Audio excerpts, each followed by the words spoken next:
Let's talk about Syria. Kind of give us a historical perspective of kind of what's going on there, and kind of what you see. Yeah, so Assad is the son of the previous leader in Syria. It's very much a closed system. There isn't much scope for opposition in Syria. But nonetheless, the regime does retain a lot of support from the Alawite Shiites who live in the country because of those patronage relationships I talked about. The Assads have historically delivered enough economically for those people to retain their support. And of course, the army is employed by the government, and those people don't have jobs if the government goes out of power, and they're likely to face reprisals because the other groups in the country that are more hostile to the government are also hostile to the people who have supported it. So there is a real sense on the part of the Shiites who back Assad that if he goes down, they might be victimized, they might get expropriated, they might become the victims of some genocide.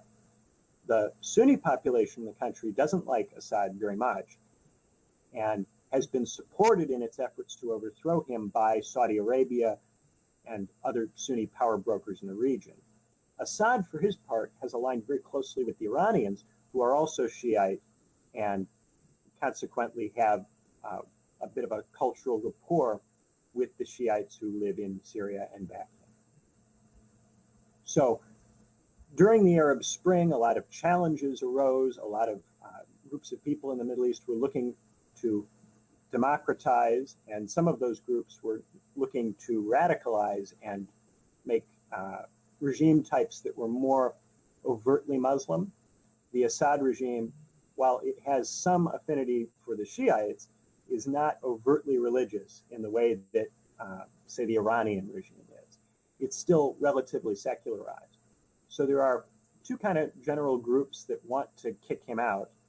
One would be the pro-Western, pro-democracy Sunnis who tend to be in the minority, the Free Syrian Army, groups like that. And then the other would be these more overtly religious governments that don't like Assad because he's too secular. And there you have the Al-Nusra Front and, of course, the Islamic State. Now, what's strange? Oh, I was gonna butt in here and ask a simple question. What's strange is, oftentimes the Free Syrian Army label is applied to all the groups as though it was a majority of these groups trying to overthrow the government, and they're all united with one goal, which is for him to leave. Whereas, if that were the case, as you said before the show, he wouldn't be able to maintain power this long without popular support from both a lot of the populace as well as the military. Yeah. There's been, the media has often been talked of the rebels as monolithic, except for Islamic State. They treat Islamic State as separate, and then the rebels are a monolith. But of course, the rebels are not a monolith. The rebels are mostly dominated by Al-Nusra Front. Al-Nusra Front is, I think, the strongest of the non-Islamic State rebel groups within that rebel faction. And there's no reason to believe that Al-Nusra Front would be particularly democratic. We had the same kind of problem in Libya, where we had a lot of different rebel groups that were aligned against Gaddafi, and we just kind of backed them as a bloc and expected them to work it out after we finished intervening there. And of course, they didn't. As soon as we left, they broke down into their own sets of fights between Eastern Libya and Western Libya, and the people who are more secularized and the people who are more religious. And the same kind of thing is likely to happen in Syria if Assad is taken out tomorrow by some coalition. You have to stay in the country in order to get government stable, and that means a long commitment with a lot of money being spent and a large troop presence, all things that Americans aren't that excited about, which is why Lindsey Graham did so badly in the Republican primaries when he said, "Oh, we're gonna send 10,000 troops over as part of a coalition." Nobody got excited about that. Now, this is actually interesting. Now we're getting into this and we're talking. Oftentimes, like you said, the media treats it like it's a monolithic block, and that basically they're fighting for democracy. When in actuality, the people that are fighting for democracy are like a small minority, and they're not the people generally taking up arms against the government, right? They were actually out there peacefully protesting before, and when the government repressed them, the turmoil caused by that gave rise to stronger groups that actually were armed to come in and try to do an arm removal. Yeah, the Free Syrian Army, the pro-democracy section has militarily revolted, and there are, some of them do have arms, but they are not the strongest or the best trained. The strongest and the best trained tend to be the more religiously oriented groups. Now, that is something that we really haven't drawn a really more emphasis on. Like, nobody really knows that. That's something out of nowhere.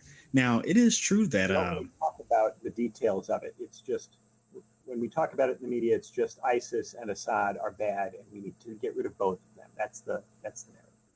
Yeah, and I think I took a lot of heat for saying, you know, in general, it is my position that ultimately the rebel groups are not necessarily going to do better for the people that live there, per se. We really don't know, you know, and that perhaps like the UN has recommended, and several peace activists and foreign policy experts have recommended that we perhaps try to stop the flow of arms flowing into the region from at least all of our allied countries, the Gulf states and Turkey and things of that nature, to basically cut off the rebels a lot of their supply lines. And they were saying that that kind of position is not going to solve the conflict. And I think that ultimately it may solve the conflict, because Assad does control, you know, quite a bit of the country now. He's been making gains and he's been very resilient. So odds are, you know, they will no longer have the funds or resources needed to fight the state without that continual support from outside regimes. And so I was saying, if you wanted to end the conflict, that could be a solution.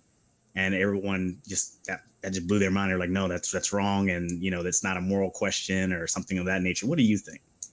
The difficulty is that foreign states have come in on both sides. So foreign states come in on the side of the rebels, and they've come in on the side of Assad, to a point where we aren't really sure what the balance of strength would be if nobody was involved. There's been so much outside involvement that we don't really know who's stronger at this point. The Russians have been helping by providing a lot of air support to Assad, which, if they weren't providing that air support, maybe Assad wouldn't be making the same level of gains. But by the same token, the Syrian rebels have received a lot of outside help, outside money, outside weaponry from the Gulf states. So it's become very messy. And as long as none of these outside groups is willing to let the other side win, then there can't be a military victory. And what we were really looking at is a negotiation among the different outside groups for a settlement. The negotiation is as much between the United States and Russia as it is between the different Syria factions, because these groups have committed so much arms and weaponry to the conflict that it's almost more like a proxy war between them than it is, at this point, a real conflict within Syria among those factions. Now, see, I agree with that. Here's my thing, though. I believe there was a peace talk where Russia offered an 18-month constitutional reform period and democratic elections promised. And because of various reasons, the reason given was that since Assad was not asked to immediately leave, that, you know, that was not to go forth. Now, we don't know if the United States was in coalition with the Gulf states or not. You know, we don't know what the reasoning for that reason was, what the true motive is. But I just think that that's interesting for the people who are saying that they want democracy to come to Syria, or the people deserve to decide their own leaders, that this offer was already given and rejected by the United States for whatever reason. And yeah, the U.S. wants a precondition where Assad will not be a possible candidate in any election, where he will step down. Yeah, and that's and I think Noam Chomsky or another analyst said, well, what kind of regime would agree to some deal where the precondition for the deal is their own destruction? You know, and so who would go into a negotiating situation where you're negotiating your own destruction as a precondition? You know, and that's just a non-starter. Militarily losing, and perhaps, you know, Assad, there have been dictators who have negotiated a kind of surrender where they get some cushy treatment and immunity from international criminal courts and things like that. But Assad is not in a position of that level of desperation. Mm. So he doesn't have to agree to some kind of surrender package. I see. I think I think that covers like a lot of the things that I said. I did say that he does have support. We addressed that, and I also said that just because I'm pointing out the fact that he does have some support in the country does not mean that I'm saying the country's a full democracy. It does not mean that, they have a fully functioning democracy.